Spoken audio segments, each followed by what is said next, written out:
Hey everybody, it's Paul from Alexander Knife Sharpening and Laser Engraving. Why 3D printers matter more than people realize. That's the subject of today. And over the weekend, I started working on a video that I was going to do basically as a basic introduction to my audience on 3D printing, because I know many of you don't have them and you see them or you see me doing things with them and you start probably thinking about it. Some of you are probably intrigued by it. But what I want to get across to everybody, there's a couple things going on right now in the news media. There's two that are really getting a lot of focus, but the focus is basically the people that care are those in the 3D printing community, and it's not getting enough attention. And I think it's really important that it starts to get attention.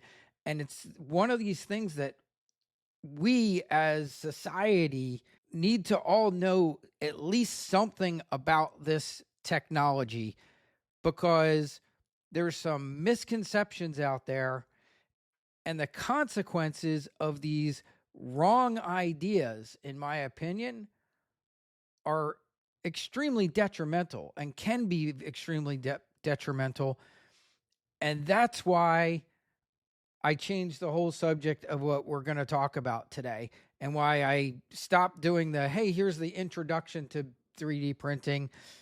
And instead, we're going to talk about why 3D printers matter more than people realize. One thing I talked about in prior podcasts that I did, and also in other videos, was that years ago, and not a ton, we're talking less than 10 years ago, I saw a video where a person was talking about 3D printing, and they said there's going to come a day when every single person is going to have a 3D printer in their house. And it's going to be because it's going to make parts, it's going to make things that you can repair things. That day will come where we will all have one. And at the time, I thought, wow, that's really neat. Do I think that's going to happen? And I remember talking to some people that did 3D print, and even back then, they were kind of frustrating, and sometimes things worked out and sometimes they didn't, and there wasn't a whole lot of choices in filament. Way back in the beginning, there was like PLA and that was it. And it always intrigued me, but as many of you know, I didn't jump in to 3D printing until a little over a year ago. It's about a year and a half ago. So I had bought one for a while, and it literally sat in a box for the longest time until I moved to my new shop. Then I moved to the new shop, and I started using that one, and I realized, wow, this is pretty cool. And I didn't even have this was a bed slinger. It wasn't even a great, 3D printer. I bought it on a Black Friday special, and it was nothing special. But I immediately saw the potential. Like, wow, this is cool. And I made a couple tiny, very simple parts for things to make things easier for me to do some things in my shop. I got into the laser engraving, which you guys know for many years. And one of the things that also interested me about 3D printing was how well it worked with laser engraving, because I used to buy jigs and things that I would laser engrave. I would buy jigs from a guy that did 3D printing, so that I had things that I could put the things that I was laser engraving into when you were doing mass production of business cards, or, simple things that you're doing repeatedly over and over and over again. And I said, 3D printers aren't that much.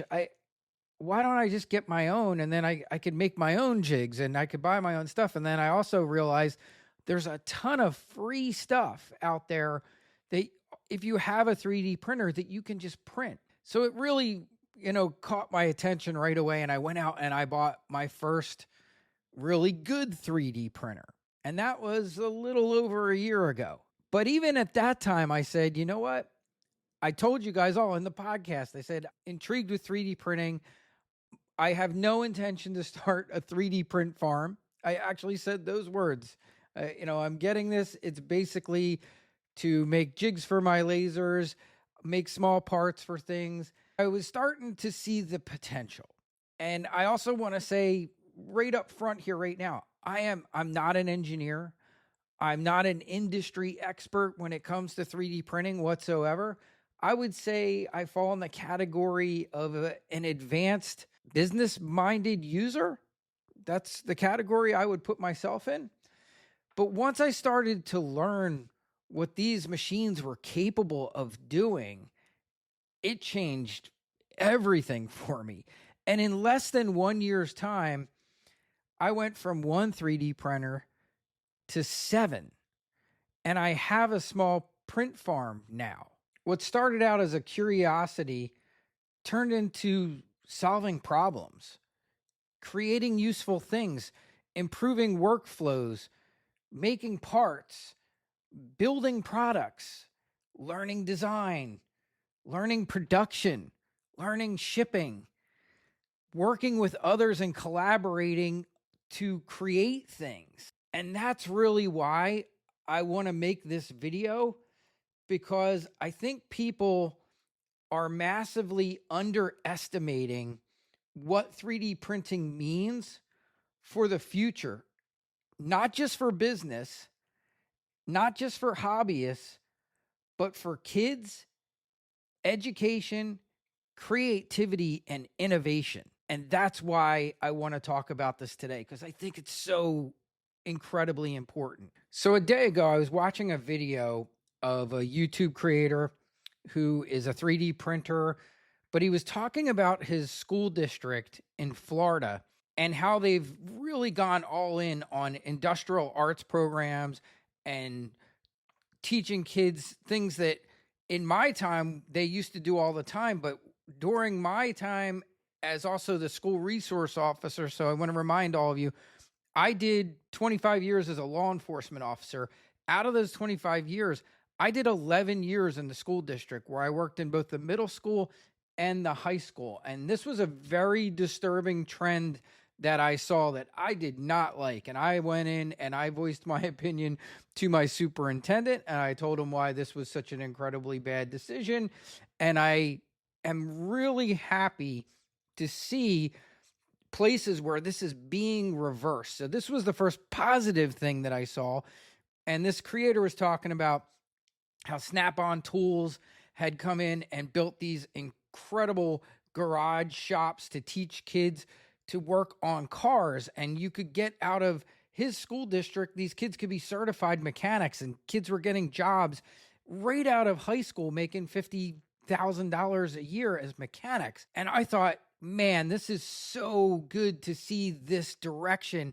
And he was talking about how he does 3D printing, and it's something that I've actually done. I've done some of the 3D printing things that I've done were for guys that work on cars, making car parts. So antique cars nowadays, sometimes parts are really hard to get, but 3D printers are so sophisticated now, we can actually create some parts that are no longer available to be used in cars. And that was really great news. But on top of this whole thing, so I was really into this, podcast. The very next day, I'm watching the same guys, and they're talking about a situation going on around the country where certain people who are very pro gun control are trying to ban 3D printers or cause registration for 3D printers, or even trying to force companies to create software that would not make it possible for someone to print what they think could be a part used in a firearm or a gun. Having worked in law enforcement, carried a gun for that entire time, now being involved in 3D printing, and even not being an expert, but like I said, an advanced business user, the one thing I can absolutely tell you for sure, and I think this is the misconception, I think there are people out there that don't know very much about 3D printing, that don't know very much about firearms, and they're under the misconception that alone in his bedroom somewhere, some disturbed kid can 3D print a gun in an hour or two that's functional and then go use that to commit a crime or to kill somebody. And I just want to say that is so far from the reality of what goes on with 3D printing that we are making something seem like a problem that's not a problem. Sadly, this is the political part of it, and I don't want it to be a huge political discussion, because I don't think it's bad intentions, but sometimes I think it's getting a feather in their cap. Like, they would rather, be like, oh, I'm the person that banned ghost guns.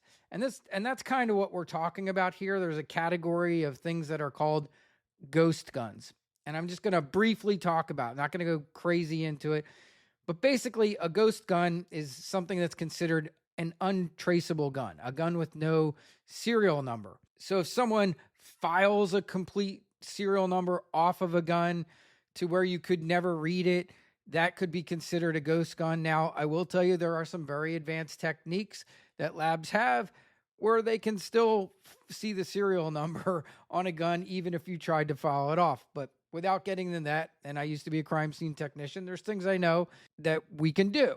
But there are people that can manufacture guns. There are guys that make guns in metal shops and make their own guns. And until there is a serial number assigned to a weapon, until it is a functioning firearm, that could be considered a ghost gun. It's an untraceable gun without a serial number. And it's not illegal to make your own firearms. You can apply to the ATF to get a serial number. All of that's fine. It's all legal stuff. What's not reality, though, you cannot 3D print an entire firearm or functional firearm.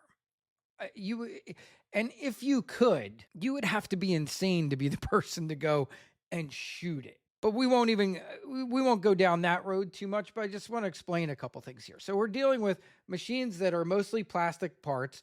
They're not crazy strong. Some get close to as strong as some metals. But when we're dealing with firearms, there's a couple things that are almost always metal in them. You have a firing pin. Almost everyone that I know of is metal. I don't know that you could make a 3D printed firing pin. The ammunition that goes in the guns is brass, is lead. It's all metal stuff in a case. The barrel of a gun, I would be amazed if you could print a 3D barrel that would be safe and wouldn't explode. So can you make parts for guns? Yeah, you could make hand grips. There's certainly things you could make, replicas, and 3D printing stuff is used heavily in prop making and things like that. But any notion that there's that some crazed kid or depressed kid or a crazy person could go in and just 3D print an untraceable gun in a couple hours in their house, put it together, and then go kill somebody is literally like La La Land stuff. This is out of a movie. This does not happen. And I went and I looked up the FBI's statistics. Okay, I didn't want to come in armed with absolutely no information. I used ChatGPT and I said, pull me all the stats on ghost guns, and I want to know how many times ever has a entirely 3D printed firearm been used in the commission of a crime, and they don't even track it. And I want you to realize, this is such an incredibly small number. For 25 years in law enforcement, I worked, and I was a crime scene technician, and I got called on the scenes of many things. Never once in my 25 years did I ever deal with a ghost gun, and certainly not a 3D printed ghost gun. These things just don't exist. Now, does that mean it couldn't possibly? I mean, I don't want to say that nobody could do it. Maybe if we were talking when I say movie stuff, I'm talking about if you were going to be like, okay, we're going to make an entirely untraceable 3D printed gun, maybe someone like the CIA would have the funds and the ability and the scientists and the people to focus on doing that. It would probably cost $1 million to make, and they could possibly come up with a completely untraceable 3D printable firearm. Would they need to? I don't think so. I think we know enough about our clandestine agencies that's probably the least of their concerns, is having an untraceable firearm. So this is not a thing. And what bothers me is hearing these conversations of people saying things like, well, we need to make it so that, the printer automatically will not print anything that could possibly be dangerous. How can you even tell what that is? Something that could possibly be dangerous. It's such overkill. And I truly feel that these are, sadly, someone looking more for a feather in their cap to be, oh, we banned all 3D printed ghost guns when they don't even know that it's not even an issue. Like, this is just not a thing that happens. And at what damage to our kids and future generations if we were to start over regulating 3D printers out of a fear of something that's not even an issue for the most part, and they can't even tell you if it's an issue because you can go look yourself at the FBI statistics, they do not track that stat. And I don't think it even exists. Like, they do track as far as like parts and things where something might have been, partially made with 3D parts. But as far as a separate stat, there is no stat for an entirely 3D printed functional gun that's been used in a crime. And I'm here to venture to say, I think the stat would be 0 because I just don't think it exists. And I don't want to see us ban this, one of the most incredible technologies that if you put a young, bright kid and teach them how to use something like a 3D printer, where they're going to now learn taking something from concept to design to actually manufacturing that real thing, the value of that is mind-blowing. Like, when I was a kid, this was technology I dreamed of, and now I'm happy. I'm 58 years old. I am so thrilled to see these things. And I've mentioned before, when I was talking about my CO2 laser that I got, the one that I picked, half of the really cool innovations that went into this new laser, this new CO2 laser, came about from 3D printing. I also now have a new UV printer in my shop. Same thing. A lot of the things that work in a UV printer are because of 3D printing. This technology has opened up so many amazing things, and we can't stifle it. We have to embrace it. We have to encourage our kids to use it. You should have a 3D printer in your house. If you got young kids or grandkids or whatever, you want to spark imagination and fun and teach them critical thinking and teach them how to work on a project and design something and make something, go get a 3D printer. Buy one today. Don't let any place ban these things because they are the future, and think about it. Like, if we're going to go to Mars, right? We're all talking about, like, yeah, Elon Musk wants to go to Mars. That's the future. We want to go to these future places or have a base on the moon or these types of things. I guarantee you they will be taking some form of very advanced 3D printers with them to make parts for things that break. It is absolutely the future, and it's here now. You see it in the dental industry is heavily using 3D printers. There are many, many industries. They're used for prosthetics. The medical industry is using them. We cannot allow someone who's just trying to make a name for themselves in the gun control area to cause a frenzy over something that is not a problem and cause a bigger problem of our kids and our future and falling behind in technology and advancement because there's this misconception that people are making guns with 3D printers. I'll just add a couple more things here because I saw a trend when I was the school resource officer. Remember, in the school district that I attended, when I was there, they started doing away with the shop classes. I had a really good relationship with my superintendent at the time, and we quite often didn't see eye to eye, and we had very different politics in life. But many times he did see my point of view, and I went in when they started doing this. I told him what a terrible idea that I thought this was. And I explained to him that, hey, I was one of those kids that I had to struggle to get B's and C's. I was not academically gifted. I even had a mother who was an English teacher.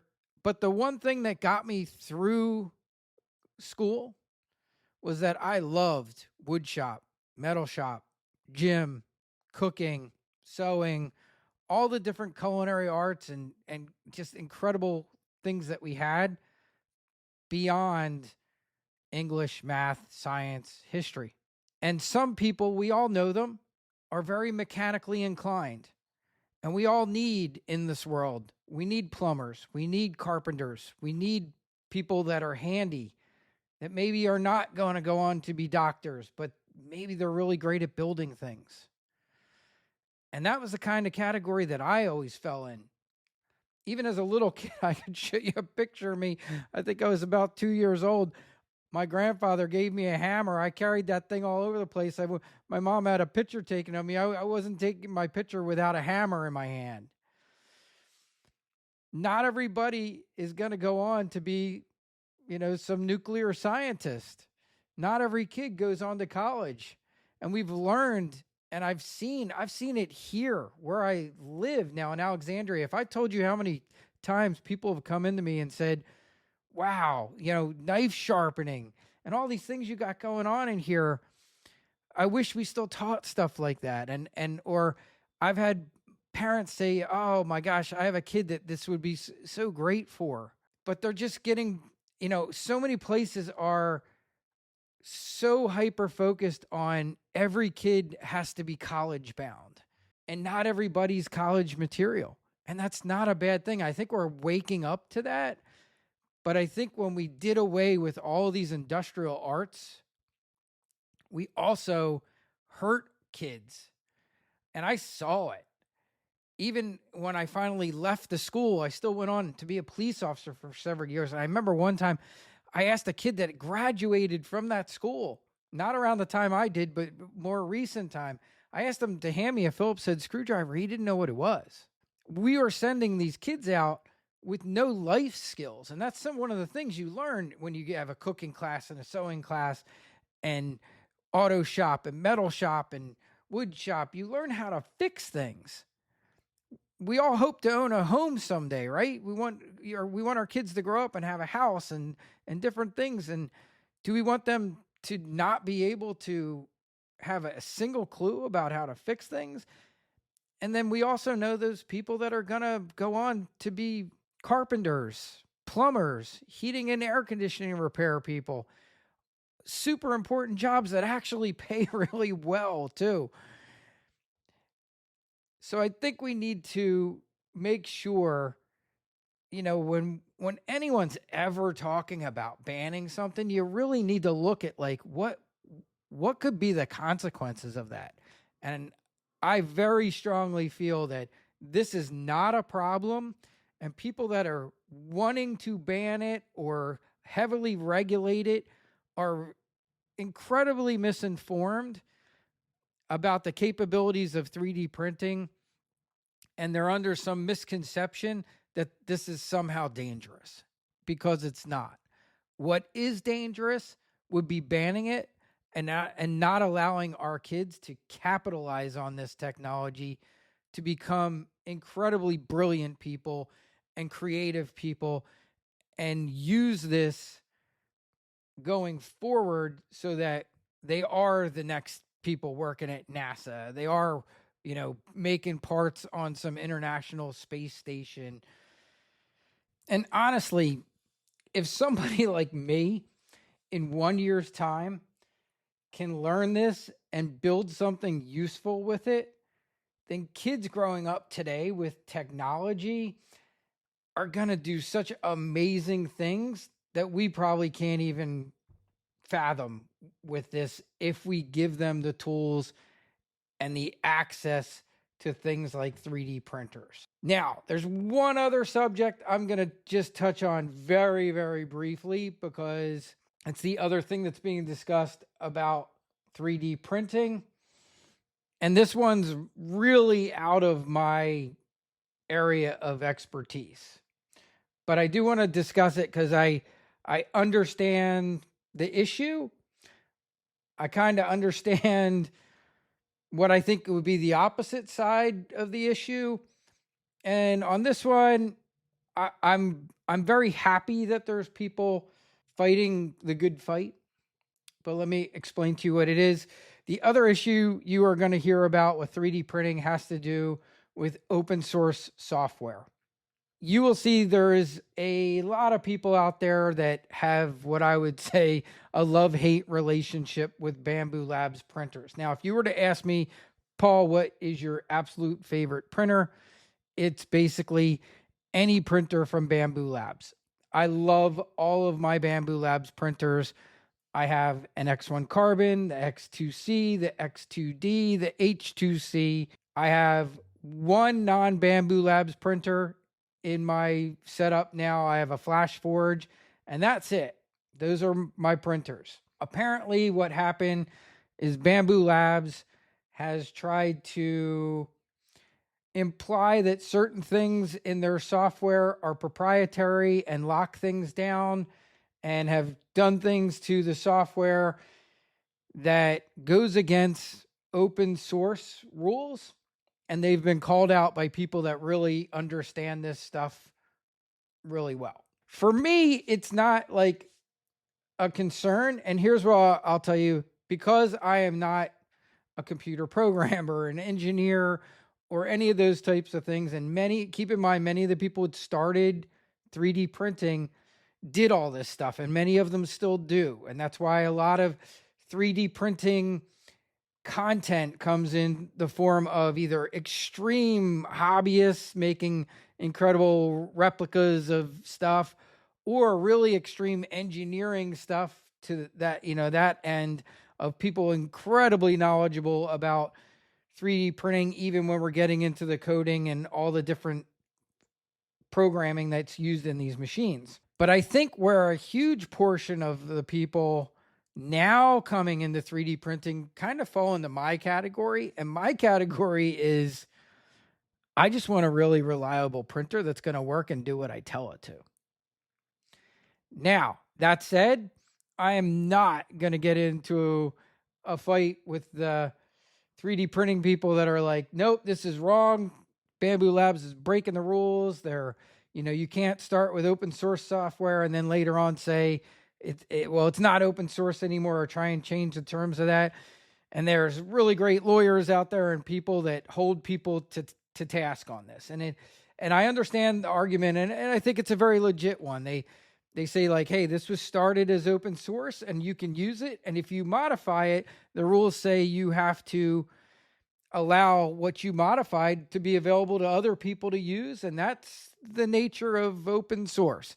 And if you didn't want that, then you should have created your own proprietary software. They have this just battle going back and forth. And there's a lawyer that I've been following who does a really good job of explaining it. I'll put a link into him too. And he basically makes the point of, hey, if another company can lock down a piece of software or do something to a piece of software to keep you from being able to use it in any way, shape, or form, do you really own it, or do they own it? And I get that argument, and I'll give you an example. I used to be really into drone photography long before where we are today with drones. Again, one of those things I was probably way ahead of the curve on. So I had some of the most advanced drones before anybody even had drones. And what eventually happened when I moved here to Alexandria, Virginia, some idiot crashed a drone on the White House lawn. And the next thing I knew, the drone company that I had my drones through locked all the software down. I couldn't even launch my drone. When I originally moved here, I was flying my drone in my backyard over my house. And then after that happened, they put all these little no-fly zones, and it would have to connect via my cell phone to the internet. And once it saw where I was, it was like, nope, you're in a no-fly zone and you can't fly your drone. Even if I was following other rules, if I was, I feel anything under 100 feet, you should be able to fly that drone just fine, because there ain't no aircraft coming in at under 100 feet. And if they are, you're certainly going to know that a helicopter is landing on your roof. My drone, I ended up selling it because it became completely useless to me, because I couldn't fly it anywhere in this vicinity of this area, because we have so many airports, so many military installations. They put a 20-mile no-fly zone up around the White House, and I'm like 13 miles from the White House. Now, the funny thing is my drone could never even reach the White House. It would never make it there. Yeah, because of that no-fly zone, I couldn't use mine at all unless I would have had to get practically a pilot's license, and you have to get all kinds of approvals from the FAA.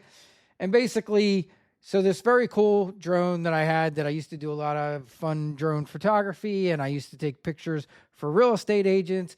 Once I moved down here to Virginia, became completely useless to me unless I was out at I used to have a lake house out in Lake Anna, which was an hour and a half from here, and I could fly it out there pretty much all I wanted. Yeah, that was something like they locked the software down, and I couldn't do anything.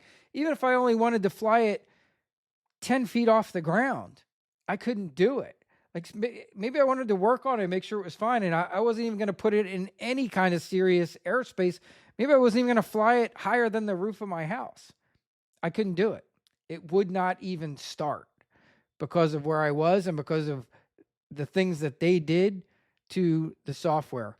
So I totally get that fight of when you buy something and it's a certain way, and then somebody changes something with the software, and then you lose access to stuff that you used to have access to. I get it.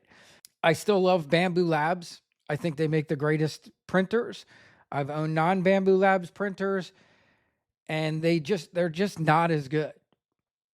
I mean, plain and simple. And and I see the company's arguments, and they've posted some things in opposition to some of the friction they've been catching.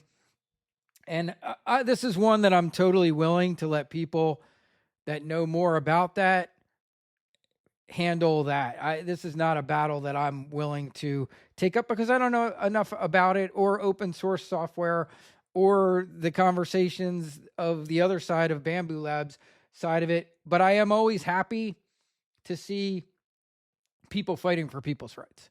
So I love that there's a lawyer out there, and that there's other creators out there and very versed 3D printers that are like, hey, they can't do this. They're breaking the rules, and holding them to task on that.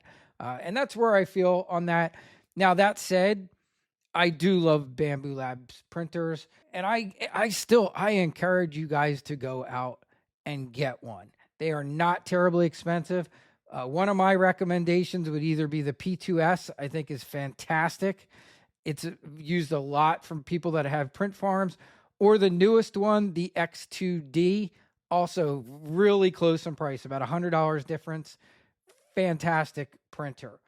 And these are like a little bit like, I always love to say, like, kind of like buying a car. You can buy a sports car, you can buy, a really reliable car that's going to get you to work every day, but it's not the Lamborghini of cars. And I have a full range. I have their most advanced printer in the H2C, and then I have some just really awesome, reliable printers. Their software is great. It's easy to use, and I love their printers. So I'm going to leave some links down below to you guys where you can see those if you want to check them out. They are what I recommend. And I guarantee there's going to be, there's always some people are going to be like, no, they suck. They don't. They're fantastic. And people that are really honest will even say, like, hey, they've done a ton for 3D printing. They've made them super affordable, super user-friendly, reliable. And that's what they brought to that market. But yeah, like any other company, they're probably at times going to try and get away with stuff that, might be on the line. And there's people out there that know a lot more than me to call them out. But I figured I'd address that just to hit I said there was two things. That's the two things. I'm no expert on that, but I will throw in a couple links for that as well for anyone that might be interested in that topic.